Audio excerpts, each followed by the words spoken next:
très ravi de savoir que vous êtes nombreux pour nous suivre. Mesdames, Messieurs, bonjour et bienvenue à ce nouveau numéro de votre émission à l'heure de l'info qui reçoit aujourd'hui M.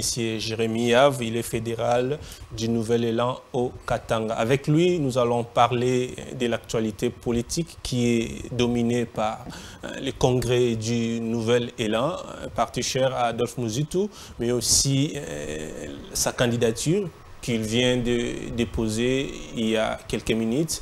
Avec lui, nous parlerons du retrait de la MONUSCO. Avec lui, nous parlerons de cette déclaration que d'aucuns qualifient d'inopportune du Corneille Nangaa, l'ancien président de la CENI. Et donc, bonjour et bienvenue à ce numéro, Monsieur Jérémy Yave. Merci beaucoup. Bonjour à tous. Bonjour à Kinshasa. Nous sommes dans la capitale de la République démocratique du Congo. C'est vrai, il fait chaud, alors ça nous renchérit un tout petit peu aussi les nerfs. Je suis content d'être reçu chez vous. C'est un profond honneur que vous m'accordez. Je suis intéressé aussi par le fait de discuter des affaires de la République. Merci de l'invitation. Ok, vous venez du Haut-Katanga. Vous êtes venu prendre part au congrès qui s'est achevé hier. Et aujourd'hui, vous avez accompagné votre leader, Adolphe Muzitu, pour les dépôts de sa candidature à la présidentielle du 20 décembre 2023. Absolument. Alors dites-nous, pendant les congrès, qu'est-ce qui a été l'objet du congrès? Seulement la candidature d'Adolphe Muzitu ou la rédaction aussi de son programme du gouvernement? Merci beaucoup. Je pense que premièrement, nous sommes en train de saluer la manière de faire de Nouvel Élan, d'ailleurs à partir de la province, parce que le fait d'organiser ce congrès extraordinaire qui a connu la participation, l'inclusivité des différentes représentations du parti en province, c'est un jeu démocratique important, c'est une exemplarisation qui prouve que même quand nous serons aux affaires, nous serons toujours démocrates. Parce que premièrement, il faut d'abord mettre de l'ordre dans sa propre maison avant d'aspirer à le faire sur l'étendue du territoire national. On l'a fait par le truchement de ce congrès extraordinaire qui portait en soi 3 points phares. Le premier point, il fallait restructurer le parti, élire le président du parti, d'abord au niveau de Nouvel Élan, et on l'a fait par renchérissement du jeu démocratique. Il y avait 5 candidats à la présidence du parti Nouvel Élan, y compris Excellence Adolphe Muzitu, et tous les candidats ont déposé leur candidature auprès de la commission du congrès. Êtes-vous sûr que vous l'avez élu? Ce n'était pas une cooptation. Moi, j'ai été proposé comme candidat président. J'ai, en toute démocratie, dit que je vis sur Lubumbashi. J'ai des objectifs avec Nouvel Élan au niveau de la province, mais la proposition m'avait été faite également. La proposition avait été faite également par le président de la Ligue des Jeunes, M. Joël Yoloko Lopez, et qui aussi pour des raisons aussi politiques a désisté, mais il y a eu d'autres jeunes qui se sont présentés, d'autres vieux également. Ils étaient 4, y compris Excellence Adolphe Muzitu 5, comme candidats à la présidence du parti. Tout le monde a déposé sa candidature, tout le monde a eu un temps de défendre sa vision pour le parti. Et quand on est passé à la votation, c'est Excellence Adolphe Muzitu qui a été élu démocratiquement président au sein du parti. C'était le premier point qui atteste que nous sommes démocrates et qui atteste aussi qu'il y a la liberté au niveau de Nouvel Élan. Au-delà de ça, je m'excuse de le dire, contrairement à des partis personnifiés ou personnalisés, nous sommes en train de nous y mettre avec les principes républicains. Le deuxième point qui était important, c'est celui de la présentation de Adolphe Muzitu comme candidat président de la République. Et à ce niveau-là, il y avait d'autres personnes qui avaient exprimé leurs ambitions de postuler à la présidence pour le compte du Nouvel Élan. Pour le compte du Nouvel Élan. Et d'ailleurs, des messages nous avaient été transmis même en province. Un mois avant. C'est que quiconque voudrait se présenter candidat président de la République, il doit nous rejoindre au Congrès. Du 28 au 27. C'est pas une sorte de maquillage, ça? Est-ce que non, excusez-moi de le dire. Il y avait de la transparence dans le choix des candidats. Vous savez, quand il n'y a pas ce jeu démocratique, on crée à la dictature. Quand il y a ce jeu démocratique, on crie au maquillage. Je vais le dire donc. Ce n'est pas un. Nous sommes des exemplaires. Notre opposition est républicaine. Nous y allons avec des contre-propositions. C'est que cela se passe même au niveau du parti. J'avais été notifié de ce que, si en province vous avez les candidats présidents de la République, qu'ils commencent à échafauder leur offre politique et qu'ils se présentent au Congrès, on va devoir confronter les offres politiques et on va passer par la votation. ce qui était le cas. Deuxième point phare du Congrès, et à ce niveau-là aussi, Adolphe Muzito a été élu au niveau du parti comme candidat président de la République pour le scrutin de décembre 2023. Pourquoi? Parce que son offre politique était en train de reprendre les vrais problèmes de la société. Son offre politique était en train de répondre à la demande politique. Vous savez, la politique a déjà changé, la politique a évolué. Il y a d'abord une demande politique. Alors là, nous allons... Le troisième point, je m'excuse de le dire, le troisième point, c'est celui du dépôt de la candidature, et nous l'avons fait aujourd'hui. Alors, vous l'avez fait aujourd'hui, Muzito est parti déposer sa candidature. Aujourd'hui, avec quelle politique publique que Muzito compte, sur laquelle Muzito compte pour sortir le pays de ses gouffres? Évidemment, alors il y a 25 politiques publiques proposées. Donc 25 politiques publiques. 25 politiques publiques, je pense 25 piliers pour proposer, pour arriver à solutionner les problèmes de la République. C'est comme je vous ai dit d'entame, il y a eu un diagnostic qui a été fait. Une examination de la situation sociale, politique, culturelle, économique de la République démocratique du Congo. Et sur fond de ce diagnostic, des solutions ont été proposées. La RDC est malade. La RDC, c'est comme un patient qui se présente devant un médecin. Le médecin ne doit pas tout de suite commencer à prescrire. Il doit faire des examens approfondis. Et je pense naturellement, ce médecin qui doit faire des examens approfondis doit en avoir l'expérience. Ce qui signifie déjà que Adolphe Muzito, avant qu'il ne présente les 25 politiques publiques, il en a l'expérience de la République. Le malheur avec vous est qu'il a déjà été aux affaires. C'est ça le problème. Je ne voudrais pas vous sentir pessimiste, excusez-moi. Il a déjà été aux affaires, c'est ça le problème. Alors maintenant il revient avec de nouvelles politiques publiques pour redresser le pays. Je vous en prie. Sachant qu'il a déjà été aux affaires. Vous ne pensez pas que ce n'est pas une tâche d'huile? Non, ce n'est pas une tâche d'huile. Nous devons être dans la politique d'alternance, premièrement. Nous devons lutter contre l'arrivisme. Il faut le carriérisme politique. C'est très important. C'est-à-dire, naturellement, vous devez d'abord gérer une petite entité. Par exemple, vous gérez un petit quartier, une commune, une ville, une province, un ministère au niveau national, pour, par exemple, être président de la République. Parce que, d'une part, tout ce que nous constatons aussi comme bavure actuelle, c'est aussi lié au manque de carriérisme politique. Il faut exercer. Il faut exercer, il faut animer les institutions publiques pour savoir comment ça fonctionne. C'est toute une école. Le fait de militer dans un parti politique ne fait pas de vous un bon ministre. Je vous parlais avant d'entrer ici, d'ailleurs je passais pour féliciter M. Christian Bossel. Il fut d'abord journaliste. Absolument. Vous voyez, il a eu à monter des étapes. La vie, c'est des étapes. Et je pense qu'aujourd'hui, l'expérience de Muzito est un gros avantage. Nous n'avons pas besoin des présidents de la République arrivistes. Vous devez présenter un bilan, vous devez présenter un palmarès. Qui êtes-vous? C'est quoi votre curriculum vitae? Je pense que même si Congo Buzz recevait un journaliste, aussi débutant, on ne va pas lui confier à l'heure de l'info. Parce qu'on va se dire, il n'a pas d'expérience. Mais vous, grâce à votre expérience, même si vous puissiez passer de Congo Buzz à une autre chaîne, ce que vous avez fait à Congo Buzz va vous caricaturer positivement et va renchérir votre crédibilité. Donc je pense que le fait qu'Adolphe Muzito a géré la République, il est crédible. Pourquoi? Parce qu'à son époque, entre mars 2008 et octobre 2012, Adolphe Muzito a apporté beaucoup d'innovations. Il a trouvé les budgets à 800 millions de dollars américains. Il a amené à 3,5 milliards de dollars. Donc, avec une augmentation en crédit budgétaire de 2,7 milliards de dollars américains. Il a trouvé le salaire du médecin à 100 dollars. Il a laissé à 500 dollars. Il a trouvé le salaire du professeur parce qu'il a compris que nous devons accorder beaucoup de crédit, beaucoup de considération à l'instruction. Parce qu'une nation non instruite, excusez-moi, est vouée à l'échec. Le monde, aujourd'hui, il est en concurrence interdiplomatique, interétatique. C'est que, naturellement, la nation doit avoir de l'instruction pour que ses citoyens soient des citoyens du monde. Je m'excuse de la redondance. Alors, le professeur touchait 500 dollars, il a amené à 2000 dollars. Le magistrat, parce qu'il nous faut une justice équitable. Même quand on parle de l'état de droit, aussi longtemps que le magistrat n'est pas bien payé, il va devoir tronquer la loi, sa posture. Il va devoir accepter l'inféodation de la justice à la politique.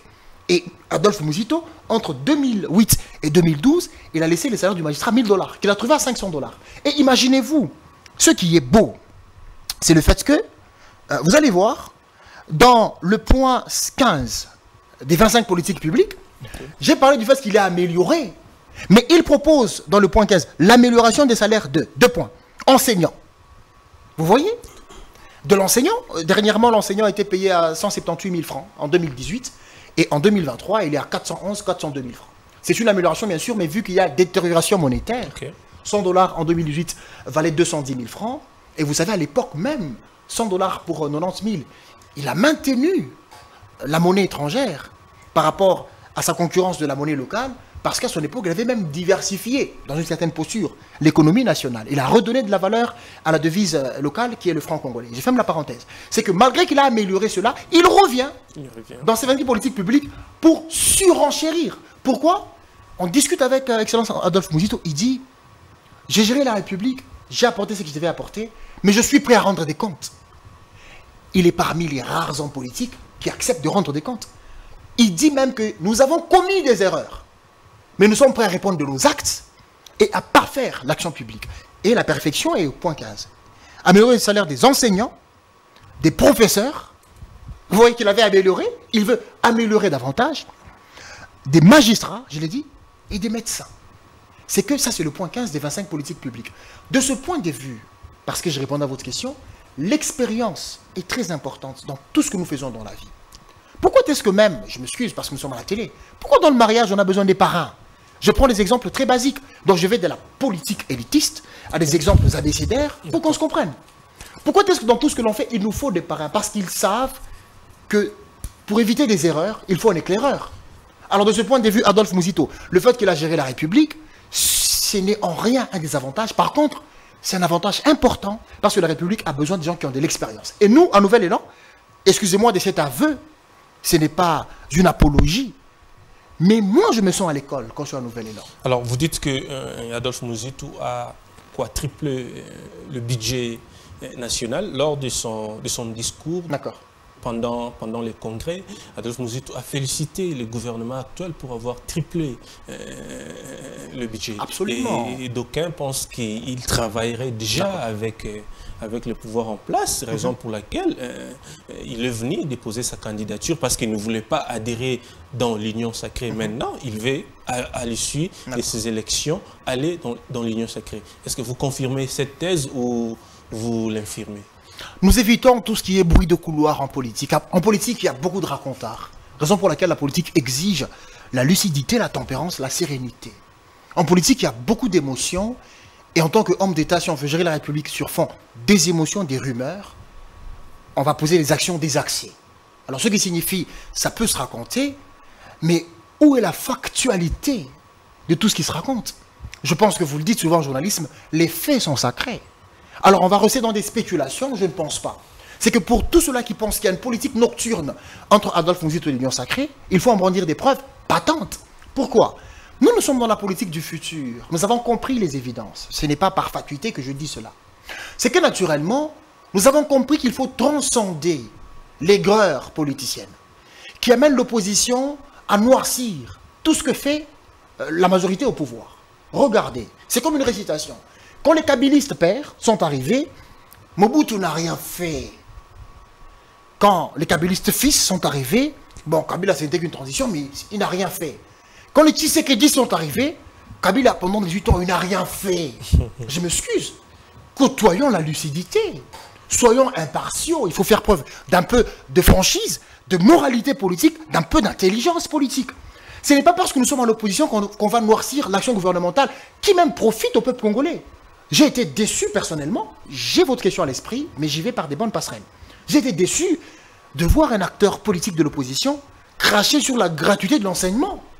Il faut nuancer les évidences. Il y a une différence entre la gratuité de l'enseignement et la qualité de l'enseignement. C'est que nous devons d'abord appuyer la gratuité parce que c'est près de 6 millions d'enfants qui ont regagné l'école grâce à l'action gouvernementale. Mais excusez-moi de le dire, que l'on soit de l'union sacrée de l'opposition, ce sont des citoyens congolais. Il faut nuancer les évidences. Raison pour laquelle Adolphe Muzito a félicité le gouvernement qui a triplé le crédit budgétaire ou le budget de l'État. Parce que sous peu, ça sera la financière, c'est avec ça passe au niveau. Est-ce que l'on peut être opposant et commencer à féliciter ceux qui sont au pouvoir pour avoir fait quelque chose de bon? Et c'est possible. Excusez-moi. Dans le contexte congolais, c'est possible. Ah, ouais, voilà la question qui est posée. Dans le contexte congolais. Dans le contexte congolais, on ne va pas cracher sur le contexte congolais.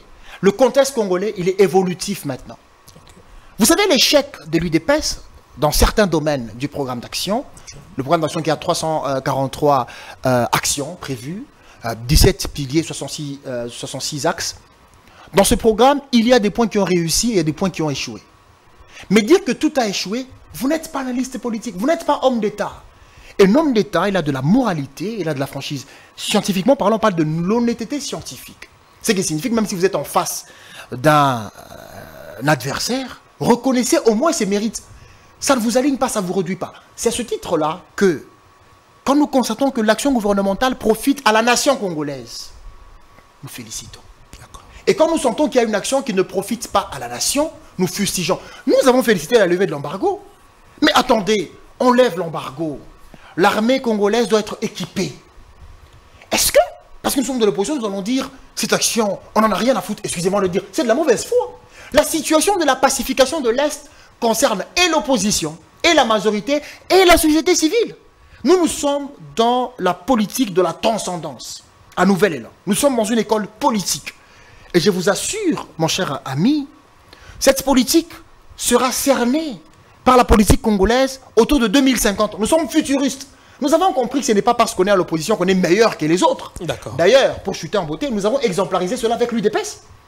Ah, parce que quand nous avons cité l'UDPS, je pense que c'est une preuve que nous ne sommes pas sous-traités. Nous avons dit, l'opposition ne nous pense pilate pas. L'opposition ne nous justifie pas. L'opposition ne nous angélise pas. Ensemble a été au pouvoir.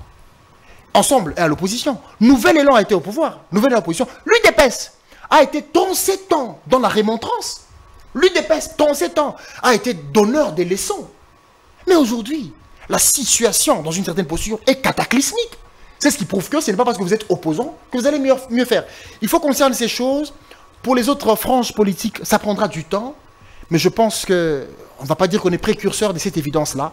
La politique congolaise doit évoluer et nous faisons partie des pères de l'évolution de la politique congolaise. Alors, déposer sa candidature est une chose, être élu en est une autre. D'accord. Alors, êtes-vous sûr que Adolphe Muzitu sera élu président de la République? D'autant plus que la sociologie électorale de notre pays est ethno-tribale. Il faut avoir beaucoup de gens, évidemment, de plusieurs provinces, évidemment, de plusieurs tribus.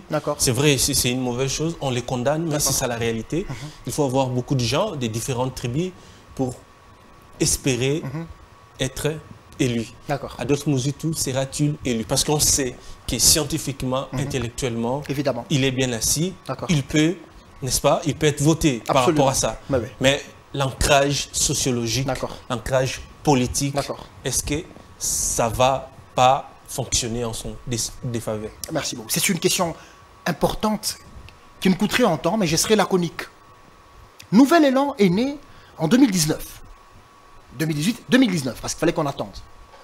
Nous sommes en 2023, mais pour ce qui est des candidats députés nationaux, par la stratégie politique, par les truchements des mandats, Nouvel Élan, par les truchements de mandats, c'est la stratégie politique, et les seuls partis politiques, que ce soit à l'opposition ou à la majorité, a aligné 716 candidats députés nationaux. Nous avons même dépassé le seuil. Aucun parti politique, j'insiste, que ce soit de la majorité ni de l'opposition, n'a eu à faire cela. C'est une preuve d'ancrage. C'est une preuve de représentativité. Au lieu de 500, nous avons fait plus que... On dit hormis son grand bandundou. D'accord. Non, mais quand je vous parle de la représentativité, c'est qu'elle est nationalisée. La loi électorale a été tissée avec une certaine intelligence pour que les partis mallettes, les partis d'opportunité, se greffent à des groupements politiques pour atteindre la représentativité. C'est que si vous alignez 300 candidats par rapport à la loi électorale, c'est que sur toute l'étendue, vous avez une représentation de 300 sur le 2 300 000 km² dans les 26 provinces de la République. Vous voyez, c'est que de ce point de vue, avec ce nombre-là des candidats députés, ça prouve de manière patente, les faits sont sacrés, que Nouvel Élan a de l'ancrage. Nous sommes le seul parti politique qui compte sur toute l'étendue de la République. Ce n'est pas de la fatuité, vous êtes journaliste d'investigation. S'il y a une menterie dans ce que je dis, vous allez me contredire. Nous avons 66 sièges, sur toutes les 66 sièges. 66 maisons d'échange, des questions politiques. Nous, dans le Haut-Katanga, nous en avons 8. Je m'excuse de le dire, nous ne sommes pas locataires. Nouvel Élan a un patrimoine propre. Et là, à Lubumbashi précisément, nous en avons 4, où il y a des jeunes, des vieux, des gauches et des droites, qui accourent vers Nouvel-An pour discuter des questions de la République. Nous sommes dans les Sankourou, nous sommes à Maïndomé, nous sommes partout, Nouvel-Élan. Sur les 26 provinces, nous en avons 66 sièges du parti. Au-delà de ça, parce qu'on parle de l'ancrage, par rapport à l'offre politique que nous présentons, nous sommes le seul parti politique. Aujourd'hui, nous avons déposé une candidature pour le compte de la présidentielle 2023 à présenter d'abord une offre politique. Et puis, ces 25 politiques publiques ne sont pas encore étayées. C'est tout un livre, c'est tout un ouvrage. Excusez-moi de le dire, la politique, à sa sommité, elle est élitiste. La politique exige une exégèse coriace. Les hommes d'État doivent faire preuve d'intelligence. Les hommes d'État doivent discuter des questions liées à l'économie, partir de l'économie à la défense, de la défense à l'éducation, à la technologie. Un homme d'État doit être en mesure de mettre sur table des tels débats et d'avoir des éléments à propos. Parce que si vous êtes président de la République, vous devez défendre les intérêts de la République face à Emmanuel Macron. Excusez-moi de le dire, ce n'est pas n'importe qui. Et à ce propos, nous avons félicité le président de la République par rapport à sa pugnacité lors de la dernière conférence de presse avec le président français Macron, où il a fait voir des évidences. Et l'Afrique, généralement, et précisément la RDC, a été respectée. Nous nuançons les évidences. Quand vous êtes président de la République, vous allez faire face à Vladimir Poutine. Excusez-moi, mais il ne faut pas avoir un cerveau creux. Vous avez un cabinet, mais je m'excuse de le dire. Vous devez d'abord, vous, être intelligent, parce que c'est vous, d'abord, le premier répondant. C'est que, vous avez dit, par rapport à la science, la politique a besoin aussi, surtout, à sa sommité. Je précise. Nous avons besoin d'ancrage, il nous faut toutes les couches, il ne faut pas de clivage. Le Congo est grand, M. Jérémy, il faut avoir des alliés, n'est-ce pas, qui pèsent. Il faut avoir des grosses pointures pour faire face à l'Union sacrée qui en son sein, a Vital Kamerhe, Bemba, Bahati Lukwebo, ce sont des grosses pointures, des grosses machines. Comment comptez-vous les bousculer? Moi, je pense premièrement, grosse machine, grosse pointure, c'est par rapport à l'offre politique. On ne va pas être dans la géopolitique. Elle va se mourir d'ici peu. Le Congo est un. Les élections sociologiques, à un certain niveau tribaliste, communautarisé, sont en train de se mourir. Le Congo est un. Vous voyez, nous sommes pour la cohésion nationale. Quand vous parlez des grosses pointures, je voudrais bien que ça soit la grosseur de cette pointure, qu'elle soit liée à l'offre politique. Nous avons proposé 25 politiques publiques de manière patente. Que l'Union sacrée, je m'excuse de le dire, nous présente son offre politique aussi. Parce que le peuple a une demande politique. Le peuple attend le solutionnement de ses problèmes. Alors, vous avez parlé des grosses pointures, je pense. Et aussi, nous avons une jurisprudence. Le président de la République, sénateur à vie, président honoraire, sénateur à vie Kabila, a dirigé cette République pendant 18 ans. Mais qui ne pouvait pas reculer devant le Front commun pour le Congo? Le Front commun pour le Congo portait en son sein les grandes figures des poux de la politique congolaise. Quand nous fûmes à Genève, qui pouvait croire en Félix Tshisekedi? Excusez-moi de le dire. Quand il a été à Nairobi, d'ailleurs à ce niveau on a dit encore l'opposition, voilà, elle se fragilise encore. Quand on est parti de Genève à Nairobi. Mais cette jurisprudence nous prouve que ce n'est pas une question d'avoir des supposément grosses pointures. C'est le peuple qui sanctionne. Emmanuel Ramazani Sadari, c'était le dauphin. Nous avons assisté à des scandales financiers. On a compris que le FCC avait mis du paquet en dehors des figures d'époux que le FCC présentait. Mais parce que le peuple en avait décidé autrement, le pouvoir a basculé. La situation était chaotique. Tout le monde était ahuri. Ce qui signifie au fond, on ne va pas se leurrer que l'Union sacrée est unie. Non, c'est le peuple qui sanctionne. Et d'ailleurs, le fait de penser que l'Union sacrée évolue en union, l'opposition est fragilisée, les élections vont porter à l'Union sacrée, ça prouve que ce n'est pas le peuple qui décide. Que l'Union sacrée soit unie ou pas, l'opposition unie ou pas, c'est le souverain primaire qui décide du sort des élections. Bilan, pas bilan, c'est le souverain primaire. C'est que nous, à Nouvel-Élan, nous ne sommes pas inquiétés de ce que l'Union sacrée, l'opposition, seulement nous sommes inquiets de la demande politique du peuple. Parce que c'est le peuple qui va nous sanctionner et au peuple, nous offrons notre politique. Alors, une autre question, M. Jérémy. Martin Fayulu avait appelé, avait demandé à ses partisans, aux gens de son parti, de ne pas postuler aux législatives provinciales et et nationale. Le FCC de Joseph Kabila a dit non à ces processus parce que d'après lui, il estime qu'il est entaché, n'est-ce pas, de beaucoup d'irrégularités. Alors vous qui êtes parti, qu'est-ce qui vous rassure que ces processus sera, n'est-ce pas, bon et qu'il n'y aura pas de trichement et qu'il n'y aura pas d'irrégularité et que tout sera fait de manière orthodoxe? J'apprécie la lucidité de vos questions, sincèrement. Vous avez des très bonnes questions, c'est seulement le temps qui fait défaut. D'accord, allez-y. Premièrement, un processus électoral qui fait unanimité, ça n'existe pas. Que ce soit aux États-Unis, en France, ça n'existe pas. Nous sommes à notre 4e cycle électoral. La France, par rapport à 1789, a plus de 330 ans d'autonomie. Nous sommes dans la soixantaine. C'est que qu'on le veuille ou pas, inclusivité ou pas, participativité ou pas, nous avons à apprendre. C'est le naturel. C'est que Congo Buzz a été... La raison pour laquelle on dit que vous roulez pour Félix Tshisekedi. Nous sommes... Visiblement, vous voyez que... Excusez-moi. Le processus est biaisé. Excusez-moi. Mais vous l'encouragez et vous y allez. Excusez-moi. Nous allons dans les évidences. Okay. Les évidences sont sacrées. Ce qu'a été Congo Buzz en janvier, ce n'est pas ce qu'il est. Absolument. Congo Buzz a évolué. Absolument. Lié au naturel. C'est que par rapport au processus électoral, les élections de 2006 ont été contraires de 2011. Celles de 2011 ont connu une évolution. Raison pour laquelle on a eu à réviser, on l'a fait dernièrement, et la loi électorale et la loi portant au fonctionnement de la CENI. On adapte par rapport à l'évolution, par rapport aux évidences. Les élections de 2011 ont été différentes de celles de 2018. Okay. Parce qu'en 2011, il y avait pérennisation du pouvoir, mais en 2018, on a connu l'alternance pacifique. Les élections de 2018 seront différentes de celles de 2018. Qu'on le veuille ou pas, c'est que nous sommes dans l'évolution naturelle. C'est ça que je disais naturellement. Qu'on ne va pas se comparer aux grandes démocraties, on ne va pas rêver. Nous évoluons à notre posture, selon notre sphère politique par rapport aux évidences. En France, les pro-Le Pen ont contesté les élections de Macron. Et donc, irrégularité ou pas, vous allez aux élections? Non, je vais vers la question. Nous sommes dans ce qu'on appelle la paradoxalité politique. C'est-à-dire? Il ne faut pas phagocyter les mots ici. Non, je vais éviter les gros mots, je les explique, parce que la politique, elle est aussi élitiste, mais elle doit aussi s'adapter. Absolument. Bon, après tout, Congo Buzz est suivi en France et partout ailleurs. Okay. Ce qui signifie la paradoxalité politique, vous constatez des irrégularités, vous les dénoncez, mais au nom de la paradoxalité politique, vous vous alignez parce que la votation est un droit viscéral. On ne peut pas interdire au peuple la sanction de l'action gouvernementale. Et Nouvel-Élan ne peut pas s'interdire la sanction de l'action gouvernementale. Quelle que soit la raison qu'on peut apporter, Nouvel-Élan doit sanctionner l'action gouvernementale et la sanction passe par les élections. Nous sommes stupéfaits, mais c'est au nom de la démocratie, qu'on voit les partis politiques dire au peuple, n'allez pas voter. Mais attendez, c'est de l'aliénation.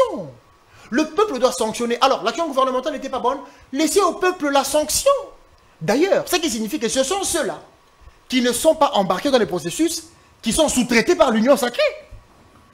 Nous devons demander au peuple d'aller sanctionner l'action de l'Union sacrée. Mais on a inversé la pyramide. Mais quand il y a des gens qui disent n'allez pas voter, c'est que laissez le système tel qu'il est. Mais quand il y a ceux-là qui disent nous constatons que Arushuru, ça c'est notre plan de sortie de crise, hein. Nous constatons que Arushuru, Massissi et Kwamut, on a attribué 16 sièges alors qu'il n'y a pas eu d'opération d'enrôlement. La loi portant répartition de sièges, s'assied sur le fichier électoral. Le fichier électoral a connu des irrégularités dans les 3 territoires. Entre 2018 et 2023, il y a eu près de 6 500 000 déplacés dans la partie centrale de la République. Mais dans ces 3 territoires, on a compté 16 sièges. Nous avons, on n'a pas criaillé, on a démontré combien la CENI a fraudé à ce niveau-là et combien le Parlement a versé dans le forcing. Nous avons démontré cela à Nouvel-Élan, nous avons adressé une lettre ouverte aux présidents sur base du Parlement. Cependant, nous avons compris, c'est ça la paradoxalité, c'est que vous posez un acte et son contraire. C'est que nous disons qu'il y a des irrégularités dans la processus électoral. Il n'y a pas d'inclusivité. Nous avons été avec M. Denis Kadima. On lui a dit, droit dans les yeux, avec beaucoup de respect, que le processus n'est pas inclusif.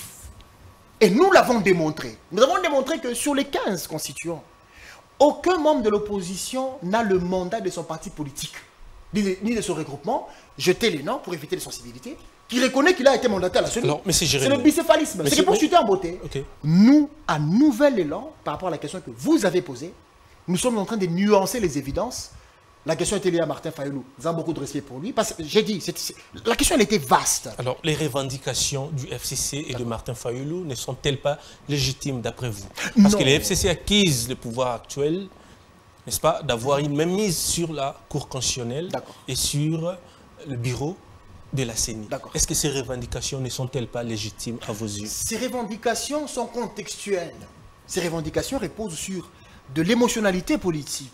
Ah, mais comment ça? De l'opacité. Comment ça? L'action gouvernementale est sanctionnée par le peuple. Vous savez, si le peuple se lève, même la Cour constitutionnelle ne peut rien faire.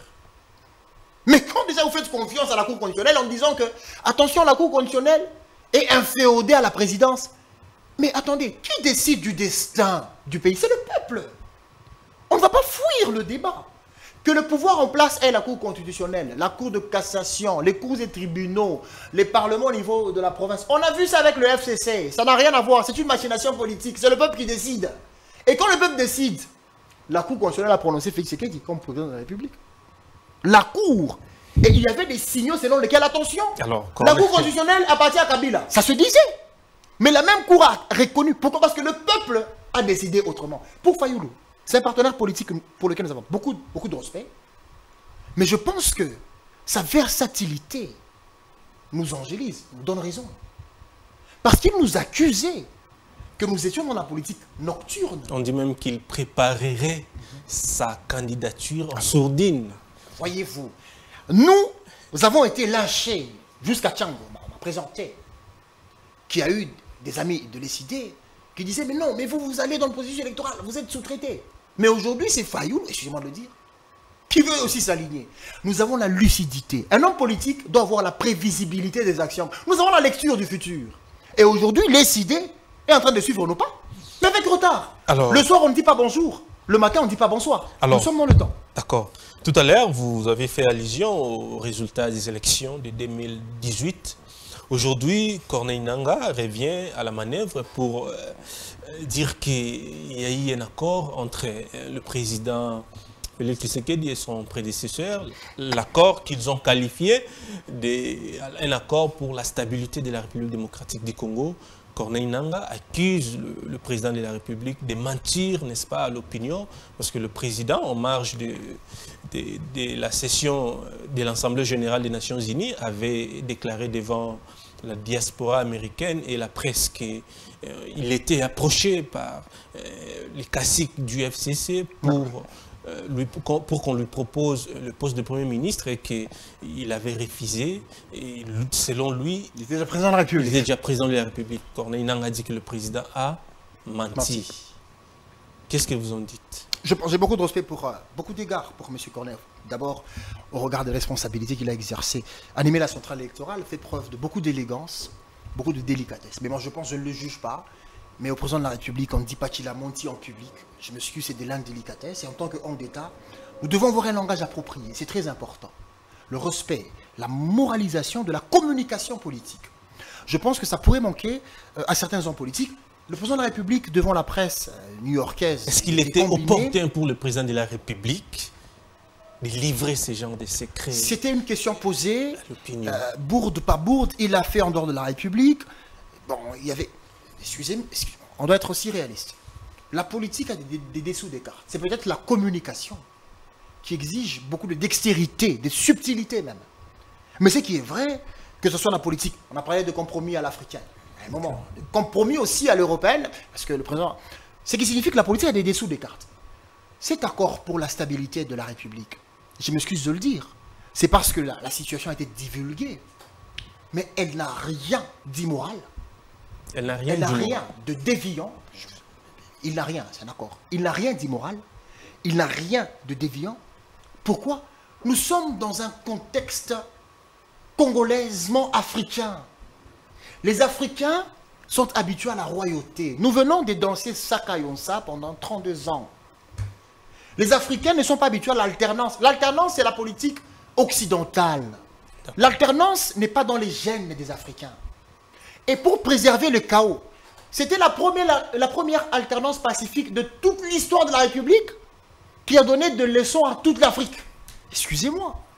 Il fallait quand même une politique d'accompagnement.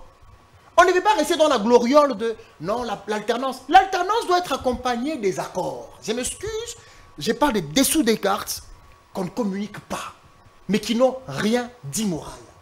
Il faut une politique qui va accompagner cette alternance-là. D'une part, nous sommes dans un État, excusez-moi de le dire, qui n'est pas de droit. Nous nous efforçons. C'est qu'il y a des acteurs politiques qui, naturellement, doivent répondre de leurs actes devant la justice, alors que cette justice est corrompue. Et comment on va devoir sauver la donne? La justice était déjà corrompue. Il y a des acteurs liés à un régime. Il y a un autre régime qui va venir. Il y a des gens qu'on va pousser du régime passé. Je m'excuse, il faut discuter de ces questions. Mais ce que je trouve inopportun, c'est le fait que nous sommes en 2023, focus sur les élections de décembre, mais on nous ramène sur une polémique, je pèse mes mots, sur une polémique qui n'a rien à voir avec le SMIC, qui n'a rien à voir avec la pacification de la partie de la République, qui n'a rien à voir avec la situation liée au chômage, qui n'a rien à voir avec l'électrification. L'électricité que nous étions en train de fournir à l'Afrique du Sud, ça n'existe plus. C'est qu'il y a des questions évidentes de la République. Et comme nous sommes en 2023, vous voulez qu'une question liée à la crédibilité des élections de 2018 soit remise sur table. Aussi pour chuter. D'accord. Peut-être que M. Corneille Nangaa, avec beaucoup de respect, pense qu'il est en train de jeter de l'opprobre sur le régime de Félix Tshisekedi. Mais il est en train de jeter de l'opprobre sur le régime Kabila. D'accord. Parce qu'à cette époque-là, Joseph Kabila était président de la République. D'accord. Félix Tshisekedi n'avait pas encore officiellement le pouvoir. Corneille Nangaa devait être indépendant. C'est que s'il dit qu'il y a eu un accord, qui l'a proposé? Excusez-moi de le dire. C'est que s'il pense qu'il est en train de jeter l'opprobre sur l'union sacrée, s'il pense qu'il discrédite Félix Tshisekedi, non. Il discrédite le régime passé parce que cette époque-là, Félix Tshisekedi n'avait rien comme pouvoir de proposer un accord de stabilité. D'accord. Et aussi pour chuter, je m'excuse, la question était cruciale. Okay. Il dit dans sa lettre que Danger était co-rédacteur. Mais excusez-moi, c'est un sacrilège, c'est une haute trahison. Comment vous, animateur d'une institution indépendante, apolitique, pouvez être co-débatteur d'un accord politique? Bon, là, on veut savoir qui doit donner les leçons à qui. Raison pour laquelle je vous avais demandé, est-ce que vous êtes sûr que les résultats des élections ne seront pas tronqués, ne seront pas... L'histoire nous sert à cerner le passé, comprendre le présent. Parce que si Nangaa dit que c'est grâce à cet accord que Félix Tshisekedi est devenu président de la République, ça veut dire qu'on n'a pas tenu compte de la vérité des urnes qui réclamait Martin Fayulu. Alors, êtes-vous sûr que cette fois-ci, on ne va pas assister à ce genre de pugilat communicationnel? Cette déclaration, elle est polémique, elle est conflictogène et aussi elle est obscurantiste. C'est une déclaration liée à l'obsolescence. Alors, par rapport à votre question, naturellement, je répondais. Mais cette divulgation doit nous servir. Parce que vous avez dit, est-ce que les élections de décembre 2023 seront-elles crédibles? L'histoire, comme je disais, nous aide à comprendre le passé, à connaître le passé, comprendre le présent et préparer l'avenir. C'est que ce que Corneille Nangaa a fait, il s'est comporté en historien, il nous a narré une histoire, mais qui nous permet, on ne va pas seulement dire, non, la question n'est pas de l'actualité, non, mais ça nous permet de comprendre, ah, c'est ce qui s'était passé, ok, monsieur Jérémy. De comprendre le présent et à l'avenir, on va faire frein à toute fraude électorale. D'accord, parlons du retrait de la MONUSCO. Je crois que dans votre offre politique, que comptez-vous faire pour rétablir la paix dans l'Est du pays? Parce que le gouvernement a dit après 25 ans, la MONUSCO n'a pas été capable de rétablir la paix dans l'Est et demande son retrait accéléré à la fin de cette année. Vous êtes de cet avis ou parce qu'il y a certaines grandes puissances qui s'opposent à ça, à l'instar des États-Unis, qui pensent que le départ de la MONUSCO va exacerber, n'est-ce pas, l'insécurité dans l'Est du pays. Quelle est votre position personnellement, pas la position du Nouvel Élan, mais votre position personnelle par rapport au retrait de la MONUSCO avant que l'on termine? Ma position personnelle, c'est que nous n'avons pas besoin des leçons des États-Unis sur des questions de souveraineté nationale. Ah ben, ce que disent les États-Unis, les Nations Unies s'alignent derrière ça. C'est ça, ça la crainte. Voilà pourquoi, au niveau de la 78e session de l'Assemblée générale, il y a eu des motions selon lesquelles il faut repenser l'action de l'ONU. On sent que l'ONU, même par rapport à sa création, après la mort de la SDN en 1945, l'ONU profite aux grandes puissances économiques et l'Afrique comprend que l'ONU et toutes ces institutions des Bretton Woods, le FMI, la BAD et le reste, doivent être repensées. Okay. Dans le cas contraire, les États d'Afrique vont devoir jeter l'éponge. C'est qu'on n'a pas besoin de la posture des États-Unis par rapport à la position de la MONUSCO. Nous sommes souverains. Et j'ai été bouleversé de voir Mme Bintou Keïta, qui est chef d'ailleurs de la MONUSCO en RDC, demander à cesser le feu. La MONUSCO est suréquipée aussi en armement. Si les armes de la MONUSCO vont nous servir à créer des zones tampons, à ne pas être à l'offensive, pour mettre fin à des exactions de la présidence de la République, cette MONUSCO ne nous sert à rien.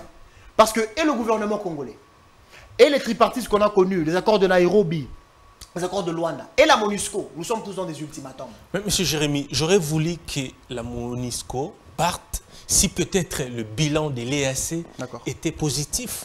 Non. Et l'EAC, le bilan est mitigé. D'accord. Et vous permettez de demander à la MONUSCO de partir. Êtes-vous sûr que l'armée congolaise sera capable de rétablir la paix dans l'Est de la République démocratique? Je pense qu'au Niger... C'est pas un risque qu'on est en train de prendre. Non, je pense qu'au Niger, c'est parce qu'on n'a pas cru en l'armée nigérienne qu'il y a eu le putsch. Ne sapons pas l'image de l'armée, nous risquons de créer des dégâts. D'accord. Ne disons pas que l'armée congolaise ne peut pas, appelons d'autres armées. L'armée sera frustrée et l'armée va se lever contre nous. Nous devons croire, raison pour laquelle le gouvernement a augmenté les budgets, ils sont passés de 160 quelques millions à 1 milliard de dollars américains. Il le faut. Il faut donner de la confiance à l'armée congolaise. Raison pour laquelle nous avons, dans notre offre politique, personnellement aussi offre politique, nous avons voulu autonomiser l'armée, l'équiper, la suréquiper même. C'est l'armée qui va redonner la souveraineté de la République. EAC, MONUSCO, SADC en vue et le reste, les problèmes des Congolais doivent être résolus par les Congolais. Ce n'est pas un organisme international sous-régional. Nous savons comment ça se passe. C'est le rendez-vous du donner et du recevoir. C'est que quand vous êtes en sécurité, il y a toujours une contrepartie. Ce sont des dessous des cartes. C'est que les problèmes des Congolais seront résolus de manière viscérale que par les Congolais. C'est que nous, c'est vrai, nous sommes dans des coopérations, il le faut. La situation de l'Est avec les ADF et les FDLR est régionalisée, c'est une évidence. Mais d'abord, notre armée doit être une armée forte, une armée équipée et une armée qui a la confiance et du peuple et du gouvernement. Alors, c'est le dernier sujet avant que l'on boucle cette émission, c'est l'examen et l'adoption du projet de loi des finances pour l'exercice 2024. Évidemment. 16 milliards. D'accord. Je crois qu'il n'y a pas mieux que ça dans le Congo depuis l'histoire, depuis 1960 jusqu'à aujourd'hui. Vous savez, en 2001, le budget était de 66... Ouais, je vous en prie, mais je ne voudrais pas verser dans le populisme ou dans l'émotion. Ceux-là de l'Union sacrée vont dire qu'il n'y a pas mieux que lui. Mais je pense que la République évolue. Quand on sera en 2030, 2050... Pour la première fois qu'un Premier ministre répond aux questions des élus le même jour. Ouais, je m'excuse, c'est une même famille politique, hein, excusez-moi de le dire. C'est l'Union sacrée. Vous voulez dire qu'il avait eu des questionnaires bien avant? Non, pas dans ce sens. C'est que tous sont dans le présidium de l'Union sacrée. On attend qu'ils battent campagne pour le président de la République. Dans les présidiums de l'Union sacrée, il y a le président Bosso, il y a le Premier ministre. Je m'excuse de le dire, c'est que le contrôle parlementaire a beaucoup souffert dernièrement, excusez-moi. C'est qu'il y a cette confrérie, cette coterie, mais c'est polémique. Seulement, nous félicitons le gouvernement pour 8 milliards en 2018, 16 milliards en 2023, c'est une évidence. Il y a même de ceux-là qui envisageaient 24 milliards, c'est une évidence. Mais je vous ai dit, si nous étions dans l'Union sacrée, on dirait que c'est une première. On va quitter les émotions politiques. En 2001, Kabila a trouvé le budget à 66 millions de dollars américains. Vous voyez, de 2001 à 2008, en 2008, il a été élevé à 800 millions, je vous fais de Mouzito. Et nous, quand nous étions là de 800 millions, on l'a quintuplé à 3,5 milliards. Arrivé en 2018, il y a eu un frein, hein, entre 2012 et 2018, sincèrement. Le budget, Kabila l'a laissé à 4 milliards. Non, plutôt, 8 milliards. 8 milliards. En 2018, on parle de 66 millions à 8 milliards. Aujourd'hui, nous sommes à 16 milliards. 2 quinquennats après, on sera à 30 milliards, 40 milliards. Parce que la République progresse. C'est que nous reconnaissons les mérites du gouvernement actuel, mais nous savons d'où nous venons. Et dans cette gloire de la progression du crédit budgétaire, nous avons une partition importante en tant que nouvel élan. C'est nous qui avons amené les budgets aux milliards. Alors, si on doit rester dans le fait de se glorifier, on l'a trouvé à 800 millions. Nous sommes les seuls qui aient fait en sorte que la loi financière passe des millions aux milliards. On n'est pas dans la gloriole, la République évolue. Félicitations au gouvernement, mais je pense que 16 milliards pour 96 millions d'habitants, ça ne représente rien. Pour chuter, il nous faut un budget de 900 milliards de dollars pour atteindre le seuil des États sous-développés. C'est que nous sommes encore très loin de tout ça. D'accord. Mesdames, Messieurs, nous sommes arrivés à la fin de cette émission qui avait reçu M. Jérémy Yave, le fédéral du Nouvel Élan au Katanga. Merci M. Jérémy d'être venu. Mesdames, Messieurs, bonne évasion sur Congo Base Télévision. On se retrouve à la prochaine occasion.